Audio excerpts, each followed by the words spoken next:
A Louisiana teacher ejected from a school board meeting and roughly handcuffed in a video-recorded arrest after she questioned her superintendent's pay raise said she thinks a lawsuit is likely in the case. Dacia Hargrave declined, at first, to say with certainty whether she would file a lawsuit in the matter. "We'll see how it goes," she said when asked again. "But I clearly feel my First Amendment rights were violated, and I feel like, yeah, there will be a lawsuit filed for that." About 100 people chanting "Stand by Dacia" and waving signs heralding free speech gathered in a light rain Thursday night to support Hargrave. Near tears at times, she thanked supporters who stood by her after the arrest and emphasized the need to speak out on important issues. "I hope and pray my experience will empower you, my students, young women everywhere, to know that you have a voice," Hargrave told the crowd. "You said many women suffered tremendously and sacrificed greatly for us to have this voice. And this is for the boys, too. You matter." Earlier, Hargrave told the Associated Press she believes Vermilion Parish School Board President Anthony Fontana should resign. She declined to suggest any discipline for Reggie Hiltz, the deputy city marshal who handcuffed her on the hallway floor after she left the meeting and marched her out of the building. "He needs training," the middle school English teacher said. "Whether he needs to lose his job, I don't know."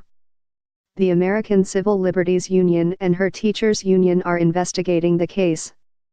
The turmoil followed the board's 5-3 vote Monday night approving a new 3-year contract raising Vermilion Schools Superintendent Jerome Puya's salary by roughly $30,000, to about $140,000 annually, with incentive targets that could add 3% a year. Video of the meeting shows that Hargrave addressed the superintendent directly after raising her hand to speak and being recognized. She questioned Puya's raise, given that teachers haven't received an increase in 10 years, despite growing class sizes and other demands. Fontana then declared that her comment wasn't germane to the vote on the contract, and banged his gavel in an attempt to silence her. According to school board member Kibby Paulette, Fontana then beckoned off camera to the officer, who interrupted Hargrave while she was speaking and ordered her out. "I am going," she said, making her way out. The officer followed her into the hallway, where moments later, a camera recorded her on the floor with her hands behind her back, being handcuffed and complaining that the officer had pushed her down. Asked by the AP on Thursday who's directly to blame for the incident, Hargrave said Anthony Fontana. Fontana has not returned calls for an interview with the AP, but has defended his actions and that of the officer. Hiltz was accused along with another officer of slamming an ailing 62-year-old man's head onto a concrete slab in 2011. He left the city of Scott's police force later that year, for unrelated reasons, the police chief said.